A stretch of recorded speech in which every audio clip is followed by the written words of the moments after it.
Vous demandez à votre enfant comment s'est passée sa journée à l'école, en réponse, un silence. Ou pire, un bien marmonné sans même vous regarder. Vous insistez un peu, et le silence s'épaissit, devient lourd, presque hostile. À l'intérieur, une petite voix vous demande « Pourquoi ne me dit-il rien? Est-ce que je fais quelque chose de mal? Est-ce qu'il ne m'aime plus ?» Je sais que ce sentiment est terriblement angoissant. Dans cette vidéo, je ne vais pas seulement vous expliquer pourquoi votre enfant se tait. Je vais vous donner une méthode simple et des phrases précises pour transformer ces silences pesants en moments de connexion profonde. Mais attention, restez bien jusqu'au bout, car la plupart des parents commettent une erreur instinctive qui pousse l'enfant à se taire encore plus. Et je vais vous révéler laquelle. Avant tout, je veux que vous respiriez un grand coup et que vous vous libériez de toute culpabilité. Si le silence de votre enfant vous met mal à l'aise, ce n'est pas parce que vous êtes un mauvais parent. C'est une réaction humaine. Notre cerveau est programmé pour interpréter le silence dans une conversation comme un rejet ou une menace. Mais pour un enfant, le silence n'est que très rarement une arme. C'est le plus souvent un bouclier. Son cerveau est encore en développement et il n'a pas toujours les mots pour décrire la tornade d'émotions qu'il ressent. Le silence, c'est son temps de pause, c'est l'espace dont il a besoin pour essayer de comprendre ce qui se passe en lui, que ce soit de la colère, de la tristesse, de la honte ou même de la confusion. Notre rôle n'est pas de forcer la porte, mais de lui montrer comment l'ouvrir en toute sécurité quand il sera prêt. Le premier pas est de devenir un détective du silence. Tous les silences ne se ressemblent pas. Il y a le silence colérique, avec la mâchoire serrée et les poings se fermer. Il y a le silence triste, avec le regard dans le vide. Il y a le silence de la réflexion, où l'on voit presque les rouages tourner dans sa tête. Et il y a le silence de la peur, quand il craint votre réaction. Avant de parler, prenez 3 secondes pour observer. Quel est le langage corporel de votre enfant?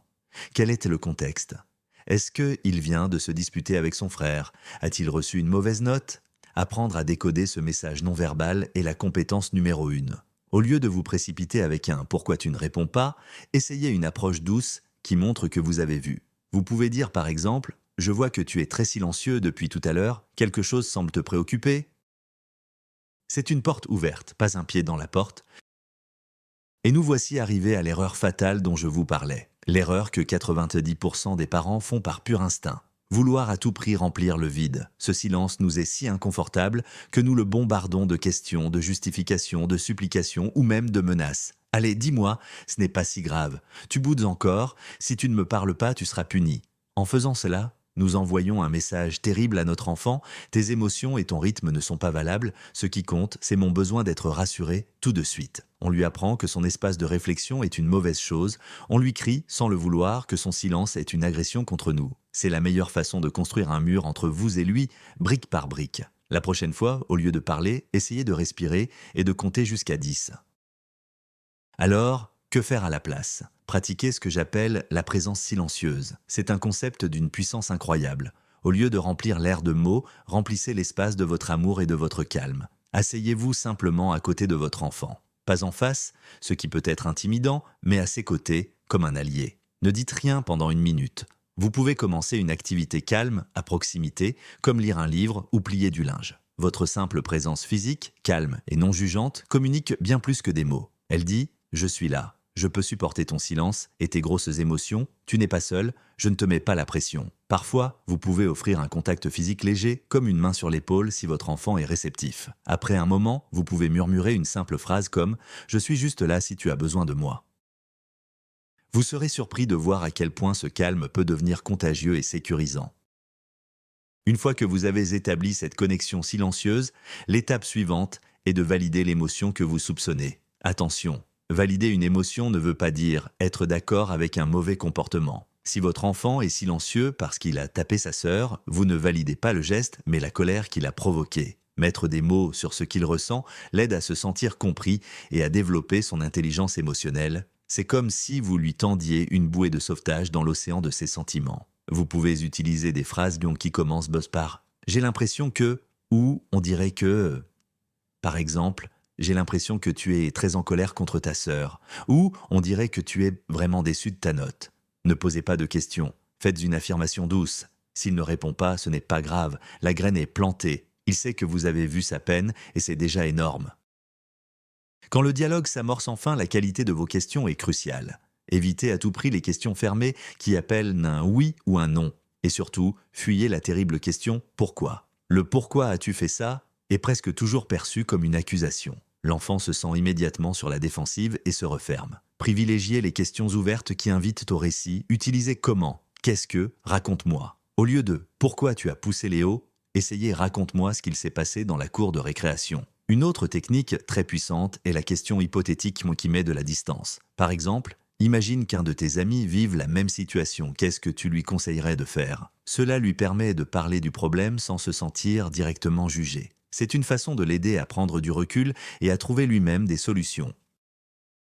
Parfois, le moment n'est tout simplement pas le bon. Tenter de faire parler un enfant au cœur de la tempête émotionnelle, c'est comme essayer de raisonner un volcan en éruption. Dans ce cas, utilisez la technique que j'appelle le miroir décalé. Laissez l'émotion passer, laissez le silence faire son œuvre et revenez-y plus tard, dans un moment calme et neutre. Ça peut être le soir, pendant le câlin ou le lendemain dans la voiture.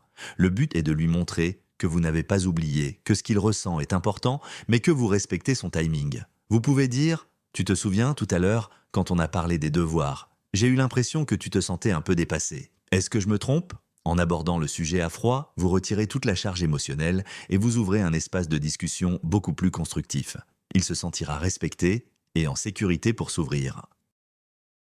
Pour éviter que ces silences de crise ne deviennent la norme, il est essentiel de créer des rituels de parole positifs. La communication, c'est comme un muscle, plus on l'entraîne, plus elle devient forte et naturelle. Ne attendez pas les problèmes pour parler. Intégrez des moments de discussion décontractés dans votre quotidien. Les trajets en voiture sont parfaits pour ça, car il n'y a pas de contact visuel direct, ce qui est moins intimidant. Le repas du soir, sans écran, est aussi un moment privilégié. Une autre astuce est le rituel du coucher. Au lieu de simplement dire « bonne nuit », prenez 5 minutes pour poser une question simple. Par exemple, quel a été ton moment préféré de la journée et le plus difficile?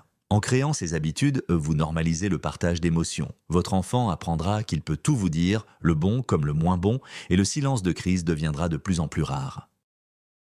Le silence peut aussi être un outil puissant pour vous, le parent, notamment lors d'un conflit ou d'une négociation. Imaginez que vous venez d'annoncer la fin du temps d'écran. Votre enfant proteste, puis se mure dans un silence de défi. Votre premier réflexe serait peut-être de vous justifier ou de hausser le ton. Essayez plutôt d'utiliser le silence à votre tour. Après avoir énoncé la règle clairement et calmement, taisez-vous. Votre silence communique 2 choses. Ma décision est prise et je ne vais pas me laisser entraîner dans une dispute. Et je suis prêt à écouter si tu as quelque chose de constructif à dire. Vous pouvez verbaliser cela. La règle est que les écrans sont terminés pour ce soir. Je vais te laisser un moment pour que tu te calmes. Je suis prêt à discuter d'autre chose quand tu le seras aussi. Vous déplacez la responsabilité vers lui tout en gardant le contrôle de la situation avec calme. N'oubliez jamais que vous êtes le miroir de votre enfant. La façon dont vous gérez vos propres silences et vos propres émotions est la leçon la plus puissante que vous puissiez lui donner. Si lorsque vous êtes en colère ou contrarié, vous criez ou vous claquez les portes, il apprendra que les émotions fortes sont explosives. Si au contraire, vous êtes capable de dire « Je suis très énervé en ce moment ». J'ai besoin de prendre 5 minutes, seul, dans ma chambre pour me calmer avant qu'on en discute, vous lui offrez un modèle de gestion émotionnelle saine. Vous lui montrez que le silence et le retrait peuvent être des outils constructifs pour réfléchir et apaiser les tensions, au lieu d'être des punitions. La prochaine fois que vous sentirez la moutarde vous monter au nez, pensez-y. Votre pause silencieuse est une leçon inestimable pour votre enfant.